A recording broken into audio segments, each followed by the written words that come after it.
All right, guys, it's the end of the season. Let's get this thing winterized. I'm gonna go through what I do to winterize the car and see if maybe you guys can pick up some tips from that or whatever. And if you have any suggestions on stuff that I don't do that you guys typically do, let me know, man. I'm always open for some direction with that stuff, but I think I got it pretty well covered, but you never know. So, all right, first thing I'm gonna do is I've already got the wheels and tires off of it. I'm actually gonna bag those. I'm gonna leave the fronts on it over the winter, which I shouldn't do, but ideally you should bag all the wheels and tires, stick them in your basement somewhere heated, dry, heated kind of thing. The tires have oils in them, and it's bad for those oils to get frozen. It can affect the compound of the rubber, this and that, and they dry out pretty fast, obviously, if they're out in, it gets, 0 or negative 0 degrees out here. It gets cold, so that stuff's gonna dry the tire out, the rubber out as well. So I always bag them, at least the rears, and put them in the basement. The fronts I don't always mess with. I'm probably gonna leave those on here again this year.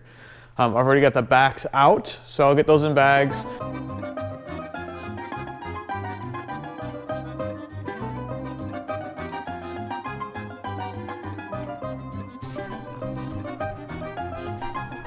All right, so got the tires bagged.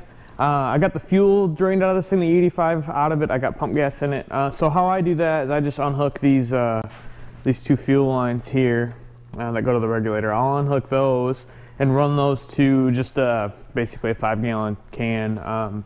The way this is plumbed, you gotta make sure you're familiar with how your fuel system is plumbed. I hope you are. And then just run that into a can. Sometimes on some cars at work, I have to like make a hose piece and run it into a bucket to get it outside of the car, that kind of thing. But on this car, it's pretty easy. I actually just set the 5-gallon container right here and run the lines into it. It works okay. So anyway, I got that all done. I got 5 gallons of pump gas in it. I fired it up on the pump gas to cycle stuff through it. I've got the tires in the bags, obviously, as you saw. The only couple things we got to do now is check the antifreeze, which I will do that right this second. I just got one of these little, generic antifreeze tester deals you can get pretty much anywhere. So how these work, if you've never used one, which hopefully you have, but you basically just pull coolant out of there, hold that hose up, and this will tell you the freezing point. Right now we're about 35 degrees Fahrenheit, which if it gets colder than that, we got bigger problems. So should be good there. Obviously during the race season you need to run water in the system. I had done that and have already put the antifreeze in the thing. It's been pretty cold here lately. I'm sorry I didn't get a video of how like the intricacies of that whole process, but nothing serious. The air to water intercooler side of stuff, I just pick up some normal RV antifreeze here. This stuff's good to negative 50 degrees and it's easily disposable when you're done with it. So that's the biggest reason I do that.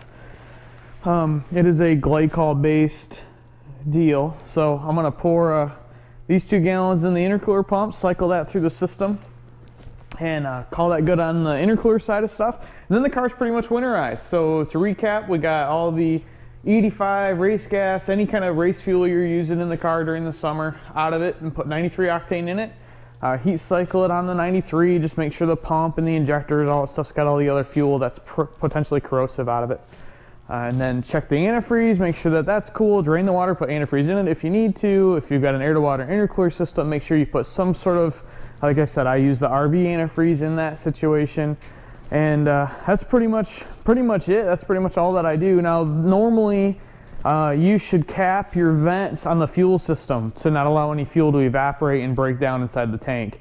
I'm not going to worry about that. I come out here every 2 weeks and start this thing, let it get up to temp, do all that kind of stuff. So that's how I normally maintain it. If you've got like a push rod engine, solid roller deal, a lot of guys will back rocker arms off to let the valve springs set, do all that kind of stuff, which is smart. There's nothing wrong with doing that if you're not going to start the car every couple of weeks, right? If you plan on just pickling the car for good, letting it sit all winter. Other things we've done previously, as some of the carburetor engines will get like fogging oil, like you'd put in like your jet ski or your snowmobile.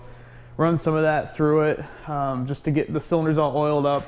Again, if you're gonna let it sit all winter and not fire the car up every couple weeks, I think that that's good practice. yeah, that's pretty much it for getting the car winterized. I've got a list, I've got a cool list of stuff we're gonna do to this thing over the winter.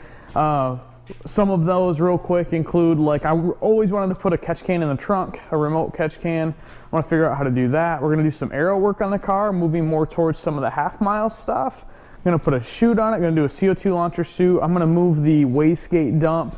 Right now it dumps under the car, down in, can't really see the gate down there, but it basically dumps in front of the passenger head front tire. I think I want to run it into the back of this, an intricate, you know, like put it into part of the already existing hood exit here.